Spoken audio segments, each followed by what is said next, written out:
Bonjour les amis, Marc Maillot encore avec vous pour lire ce texte célèbre dans l'Évangile selon Luc au chapitre 2, le verset 41 jusqu'à la fin, 52. Les parents de Jésus se rendaient chaque année à Jérusalem pour la fête de la Pâque. Et quand Jésus eut 12 ans, ils y montèrent selon la coutume de la fête. Une fois la fête terminée, ils prirent le chemin du retour, mais Jésus, leur fils, resta à Jérusalem, et ses parents ne s'en aperçurent pas. Ils supposaient en effet qu'ils se trouvaient avec leurs compagnons de voyage, et ils firent ainsi une journée de marche. Ils se mirent alors à le chercher parmi les parents et leurs connaissances, mais ils ne le trouvèrent pas. Aussi retournèrent-ils à Jérusalem pour le chercher. 3 jours plus tard, ils le retrouvèrent dans le temple, assis au milieu des maîtres. Il les écoutait et leur posait des questions. Et tous ceux qui l'entendaient s'émerveillaient de son intelligence et de ses réponses. Et ses parents furent très étonnés de le voir, et sa mère lui dit: « Mon enfant, pourquoi nous as-tu fait cela?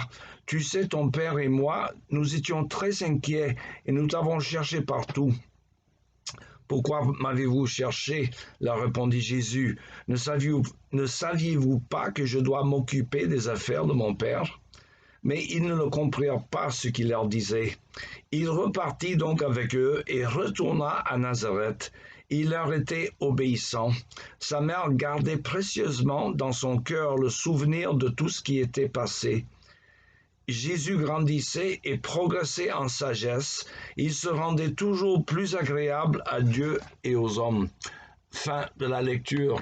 Mes amis, aujourd'hui, nous allons conclure donc cette série sur la naissance du Christ et de son enfant avec le seul texte qui nous parle justement de son enfance.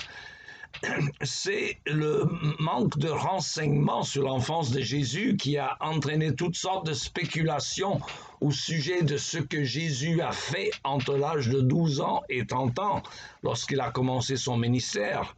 Alors, toutes spéculations sur l'enfance de Jésus sont sans fondement. Nous ignorons tout sur sa vie avant son ministère public, à part cet incident que nous venons de lire. Et je suppose que Luc a dû se renseigner, comme il a écrit son évangile de la perspective de Marie. Il a dû aller interroger la famille de Marie, ce qui en restait pour prendre ses renseignements. Mais enfin, je pense qu'on peut supposer, sans faire de spéculation, que Jésus menait une vie tranquille comme apprenti charpentier chez Joseph dans le village galiléen de Nazareth. Or, parmi les temps forts pour un jeune juif de cette époque était le voyage annuel à Jérusalem, à quelques 150 kilomètres dans le sud, pour fêter la Pâque. Et dans le texte de l'Évangile selon Luc que nous avons lu, nous avons le récit d'un incident qui nous prouve que, quand même à l'âge de 12 ans, Jésus avait un sens de son identité et de sa vocation. Il devrait s'occuper des affaires de son père, comme il disait. Or, les affaires de son père, c'était le salut de son peuple, un salut promis par Dieu depuis le péché d'Adam et dont les plans étaient progressivement révélés à travers les oracles que Dieu a accordés à son peuple par le biais des prophètes, en commençant par Moïse. Alors, c'est sans aucun doute à ce sujet que Jésus discourait avec les maîtres de la loi au temple de Jérusalem.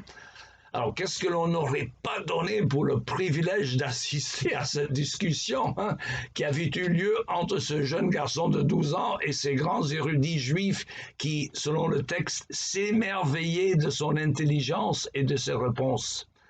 Alors, nous apprenons ailleurs dans l'Épître aux Hébreux que Jésus a appris l'obéissance à Dieu. C'est écrit dans l'Épître aux Hébreux, chapitre 5, verset 8. Alors ici, nous avons un rappel qu'il était obéissant à ses parents, Marie et Joseph, mais qu'il était quand même conscient de son identité. Qui était-il? Sachez qu'il n'y a que l'Évangile qui nous le dit. Tout ce que l'on peut dire de manière sûre et certaine sur Jésus, c'est ce qui est écrit dans la Bible.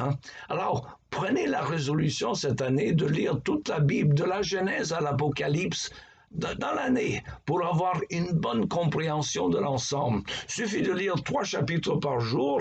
Moi, je lis toujours, tous les jours 2 chapitres de l'Ancien Testament, 1 chapitre du Nouveau, 5 chapitres le dimanche, et vous verrez toute la Bible dans une année. Et vous allez voir, en ce qui concerne la lecture de la Bible, l'appétit vient en mangeant. Alors, il me reste donc à vous souhaiter bonne lecture ou bon appétit, si vous voulez. À la prochaine.